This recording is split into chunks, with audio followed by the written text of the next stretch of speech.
देहरादून में बच्चा बेचने के मामले में नवोदय टाइम्स पंजाब केसरी की मुहिम रंग लाई है।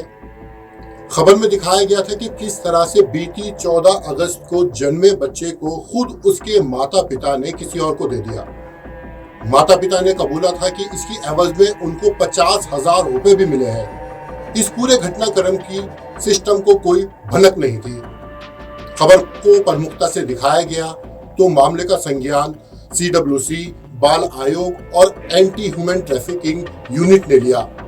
मामले की जांच पड़ताल की गई और आखिरकार बच्चे को वापस लाकर CWC के सुपुर्द कर दिया गया है। जानिए क्या है पूरा मामला।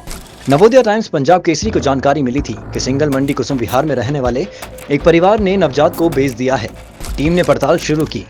पता चला कि बिलाल मस्जिद के पास एक 2 मंजिला मकान में किराए के कमरे में अमन और गीता नाम के पति पत्नी रहते हैं, जिन्होंने नवजात को बेचा है। शनिवार को टीम उन तक पहुंची तो पहले दोनों गुमराह करने का प्रयास करते रहे। बताया कि बच्चा दादी के पास रुद्रप्रयाग में है। कई और सवाल किए गए तो अमन और गीता अपनी ही बताई कहानी में उलझ गए। आखिरकार उन्होंने कबूला था कि वो बच्चा पालने की स्थिति में नहीं है। बच्चे के अच्छे भविष्य के लिए उन्होंने बच्चे को किसी को दे दिया है। गीता ने अपने परिचित के माध्यम से ही बच्चे को दिया था। इसकी एवज में उनको 50,000 रुपए मिले थे। CWC के हैंड ओवर किया गया बच्चा। मामले का संज्ञान लेकर एंटी ह्यूमन ट्रैफिकिंग यूनिट, बाल अधिकार संरक्षण आयोग और चाइल्ड वेलफेयर कमेटी ने जांच शुरू की। रविवार को माता पिता से पूछताछ की गई।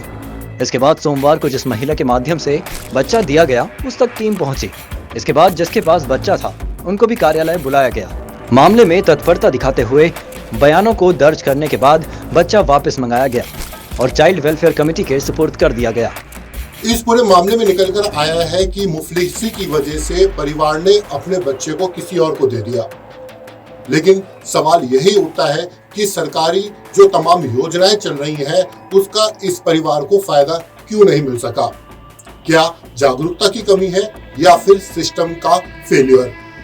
SSP अजय सिंह ने बताया कि एंटी ह्यूमन ट्रैफिकिंग यूनिट की जांच में पाया गया है कि बच्चे के माता पिता ने विषम परिस्थितियों की वजह से बच्चे को दिया था। जांच में कोई आपराधिक मंशा साबित नहीं हुई। अगर कोई बच्चा गोद लेना चाहता है तो लीगल प्रोसेस से ले सकता है। वहीं बाल अधिकार संरक्षण आयोग की अध्यक्ष गीता खन्ना का कहना है कि गरीबी की वजह से माता पिता ने बच्चे को दिया। माता पिता की मंशा भले ही गलत ना हो, लेकिन जो नियम बने हैं उनका पालन करना जरूरी है। इस तरह से समाज में विकृति आती है। बच्चा गोद लेने की लंबी प्रक्रिया से अक्सर लोग कतराते हैं। गलत तरीके से बच्चा लेने पर परिवार परेशानी में फंस सकता है। गोद लेना है तो हमारी एक भारत सरकार की एक वेबसाइट है कारा, सेंट्रल एजेंसी फॉर एडॉप्शन। आप उसमें जाइए और रजिस्टर करिए। अगर आपको नहीं समझ में आ रहा है तो आप डिस्ट्रिक्ट प्रोबेशन ऑफिसर से मिल सकते हैं, आप CWC के मेंबर से मिल सकते हैं।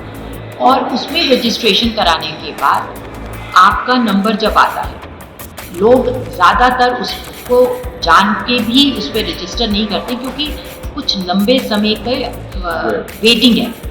ये ऑल इंडिया है तो क्या होता है कि देहरादून में बच्चा मिला, लेकिन मान लीजिए बारी आ गई चेन्नई वाले की और चेन्नई वाले को 15 दिन का समय देना है।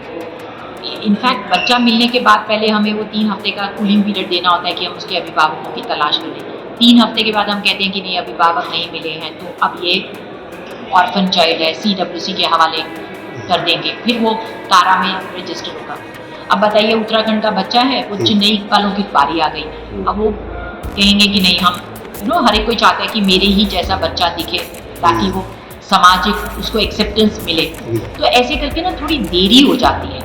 हालांकि कितने बच्चे हैं जो एडॉप्शन के लिए वेट कर रहे हैं, लेकिन एट द सेम टाइम जो अडॉप्ट करना चाहते हैं उनकी संख्या कहीं ज़्यादा है। तो ये लंबी वेट को ना करके ना तो लोग इधर ये छुटपुट तरीक़ों से किसी अस्पताल वाले को कांटेक्ट करेंगे, किसी आशा को, किसी सोशल वर्कर को कि हमें कहीं से दिला दो, तो वही उसी में गड़बड़ जाती है। लेकिन अगर कोई स्वेच्छा से किसी जान पहचान वाले को या रिश्तेदार को देना चाहता है तो फिर रजिस्ट्रार ऑफिस में जाके वो एक उनका MOU मतलब एक राजीनामा बनता है। रजिस्ट्रार की मौजूदगी में वो ऐसा काम हो जाता है। वो काफ़ी आसान होता है अगर आप जान पहचान में आपस में लेना चाहते हैं।